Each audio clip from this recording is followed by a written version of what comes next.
Kung pakiramdam mo'y gumuguho ang iyong mundo, pakinggan mo ang sinasabi sa mga awit 46, 1-11. Ang Diyos ang ating lakas at kanlungan at handang saklolo kung may kaguluhan.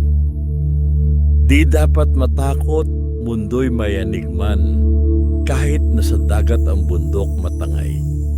Kahit na magngalit yaong karagatan at ang mga burol mayanig, magimbal.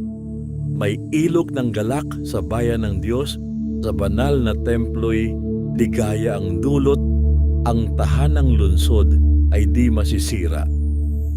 Ito ang tahanan ng Diyos na dakila. Mula sa umaga ay kanyang alaga. Nangingilabot din bansa't kaharian, sa tinig ng Diyos lupa'y napaparam. Nasa atin ang Diyos na makapangyarihan, ang Diyos ni Jacob na ating kanlungan. Anuman ang kanyang ginawa sa lupa, sapat ng pagmasdan at ika'y hahanga. Maging pagbabaka ay napatitigil. Sipat at palasoy madaling sirain. Baluting sanggalang ay kayang tupukin.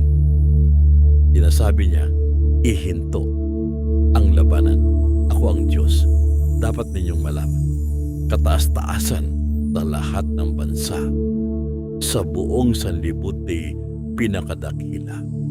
Nasa atin ang Diyos na makapangyarihan, ang Diyos ni Jacob na ating kanlungan.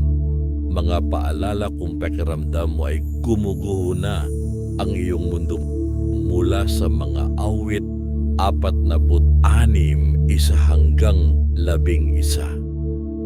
Sa bersyon ng Magandang Balita Biblia,